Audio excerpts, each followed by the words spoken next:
Sa tao ay sinabi ng Diyos, sa pawis ng iyong mukha. Kakain ka ng tinapay, kaya dapat na magsipag at magtiyaga. Utos din sa mag-asawa na magtulungan sa isa't isa, magkatuwang nagagawa upang magtamo ng pagpapala. Ang pagdalangin sa Diyos ay laging ginagawa. Ano man ang mangyari, sa pagsunod ay namamalagi.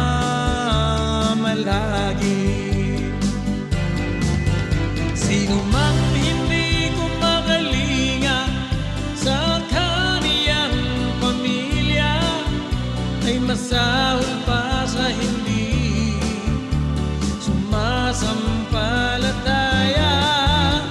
Maayos na pamumuhay ay laging ipakita, bigyan ng kalwalhatian ang Ama.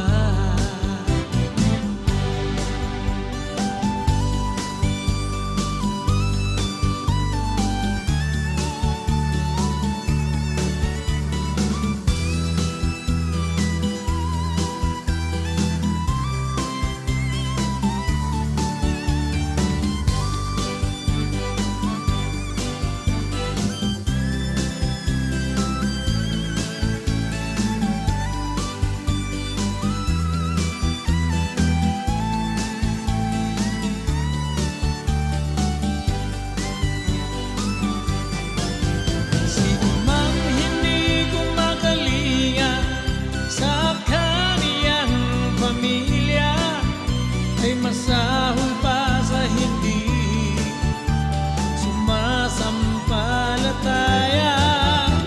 Maayos na pamumuhay ay laging ipakita, bigyan ng kalwalhatian ang Ama. Bigyan ng